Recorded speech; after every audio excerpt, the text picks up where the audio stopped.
We'll go to Jonathan in Arizona. You're on with Jim and Matt. How are you? Hello? He's still on hold. He didn't hit the button right. I didn't hit the button right. Jonathan, are you there? Hey, I hear you. Okay. You guys can hear me now, right? Yeah, yes, and actually there's two Jonathans. You're the one in Arizona. The other one's in Alabama. So the other Jonathan who just got all excited for a second, hang on, we'll get to you. You're the other A state. We're talking to the one in the hot spot. So you're calling in to say that it's possible to demonstrate how someone can believe something without knowing it? So I'm only saying that because of something else that you've said previously. So basically, I was watching an episode earlier when you were co-hosting with Eric on Talk Heathen, and I think the name of the clip was "Caller Knows Matt and Eric Believe There Is a God." And one of the things that you had asked him was, how is it possible to believe something without knowing you believe it? No, I would never say that unless I misspoke. The question would be, how is it possible for you to know something and not believe it? There's plenty of things we believe. So knowledge is a subset of belief. And when I say this, I'm saying belief, as I'm using the term, is the acceptance that a proposition is true or likely true.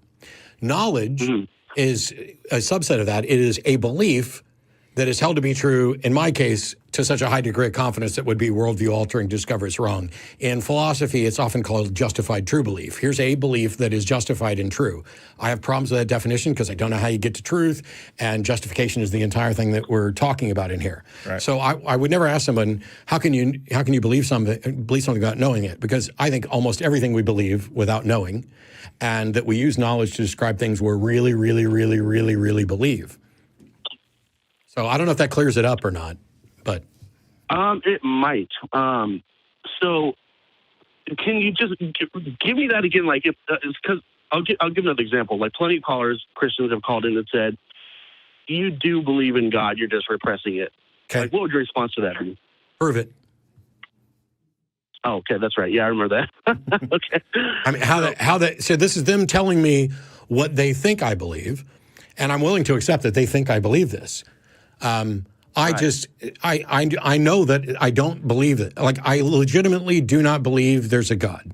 I don't know how I could demonstrate this to anyone because we can't read minds and you can't get inside my head. And so all day long, someone can say, well, you really do believe, you're just suppressing it. Well, if you suppress a belief, doesn't that mean that you don't believe it? But I don't know that belief is an act of volition. Like, if I'm actually convinced there's a God, I can certainly claim I don't believe. Right. But I can't actually, I don't know how I could convince myself that I don't, because as soon as I become convinced, I'm no longer. Yeah, this is kind of like you're doing a thought experiment where you're taking the opposite position of what you actually do believe. Yeah. And I don't know how that would actually work even in that case, because we can only think about things we know. Yeah, like if I'm thinking of a word, like, all right now, Jonathan, I'm thinking of a 4-letter word. Can you guess what it is? I can guess, but I'd probably be wrong. Go for it. Duck. No, but it rhymes with that. I had it right. The thing is, no matter what you said, I could have said yes, and you have no way to tell whether or not I'm actually being honest and accurate. Or I could have said no, and because you don't have access to my mind.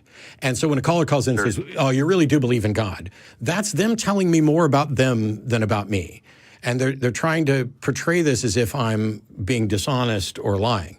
And when they do that, even though they may think they're right, I now know that they're not. I am now completely, as soon as somebody says, I know your mind better than you do, you better damn well be able to prove it. Yeah, at least have a PhD in psychology or something along those lines. Like, here's the reason you've been doing this particular action for years and you didn't know about it, because I've made discoveries about me, about what my motivations are. Right.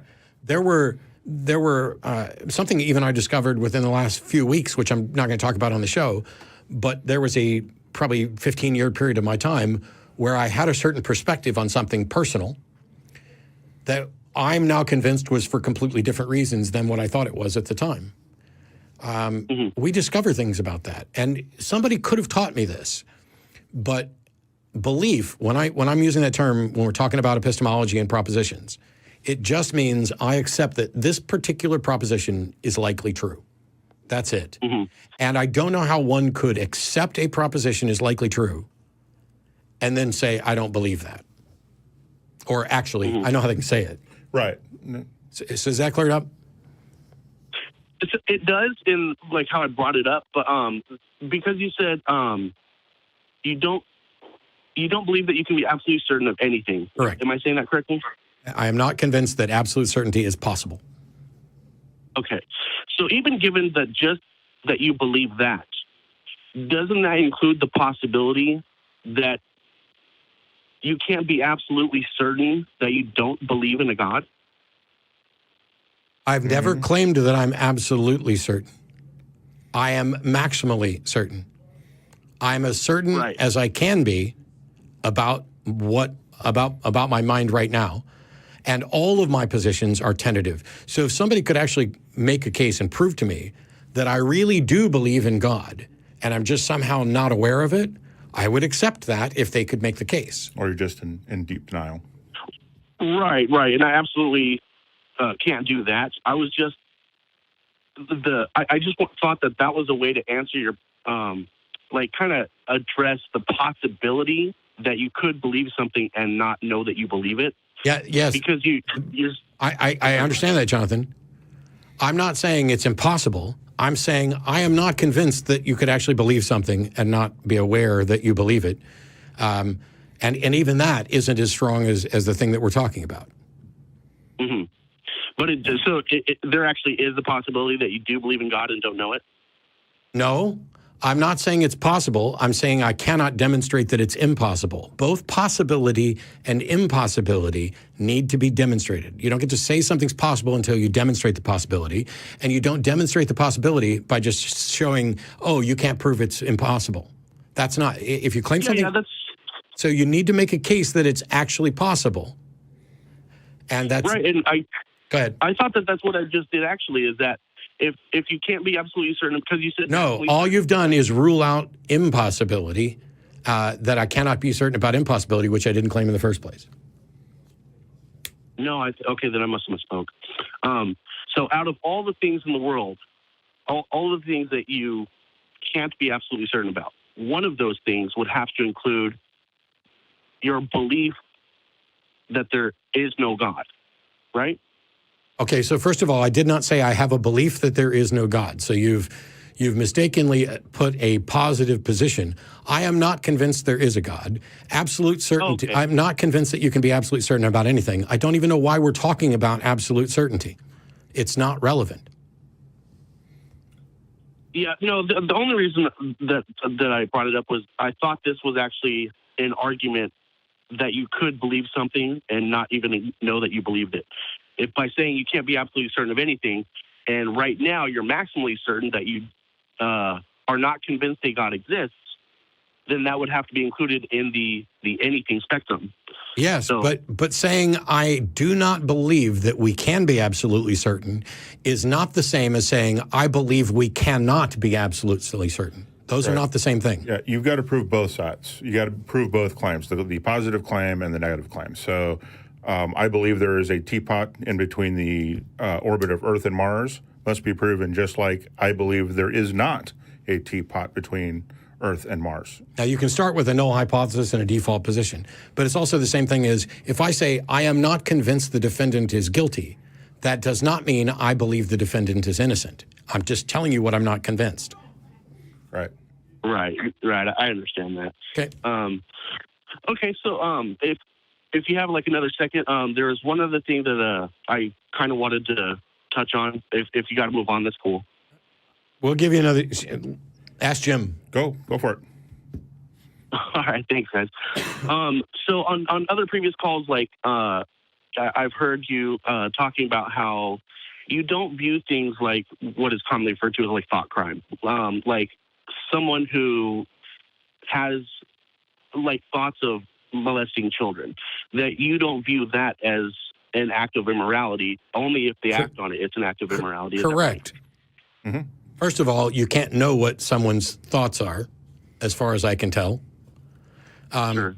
So I don't know how you could criminalize someone's thoughts. You could only criminalize or judge actions.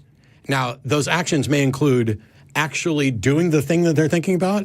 Those actions might also include talking about and promoting the thing that they're doing, but the thought itself isn't necessarily a problem. And in some cases, there are people who have thoughts and desires to do something which would be immoral if they acted upon it. And the fact that they continually resist that impulse, that motivation, which they have no control over, they can't help the thoughts that enter their brain, or not immediately. The fact that they don't act on it should be laudable. Yeah, absolutely. Mm-hmm. Sure, and I understand that too, and I agree with that. But it's like, you see no issue at all with someone thinking about like molesting children? I do see an issue with it. Yeah. In that once somebody has those desires, that certainly increases the likelihood. They are more likely to act on those desires than someone who never has those desires. And so if they're willing to talk to someone to find ways to curb those desires and hopefully change those desires, that results in an even decreased chance that they're going to act on those. It's not that the thought isn't potentially a problem. It's that you don't have access to the thought, and the thought on its own isn't a problem. Okay.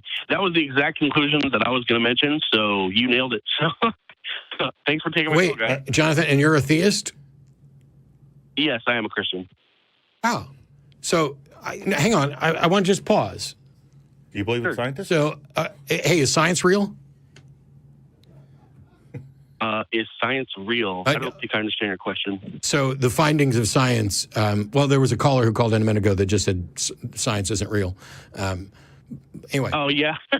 So no, I believe a lot of what the scientific community is the age of the Earth closer to 6,000 to 10,000 years or closer to 3.5 billion years? I'm definitely on the 3.5 billion side. Yeah. Do vaccines cause autism? I don't know enough about that, but I'm guessing they don't. Okay. Is the Earth more likely an oblate spheroid or flat? I'm going to go with sphere. My dad will say it's flat. Have human beings visited the moon? I believe they have. Oh my gosh! So I just want to. So here's a Christian theist who we didn't have to touch on religion at all. We had a philosophical discussion about belief and about thought crimes. Came to an agreement on all that, and seems to be on board with a lot of the science. So just like somebody called Guinness, this is not a show that just hates on theists and Christians and makes them feel or look stupid. We actually can have discussions. Yeah. Anyway, Jonathan, thanks so much for the call. I appreciate it. Yeah, you guys, thanks. That was refreshing. It's a good time when that happens. Yeah, that is.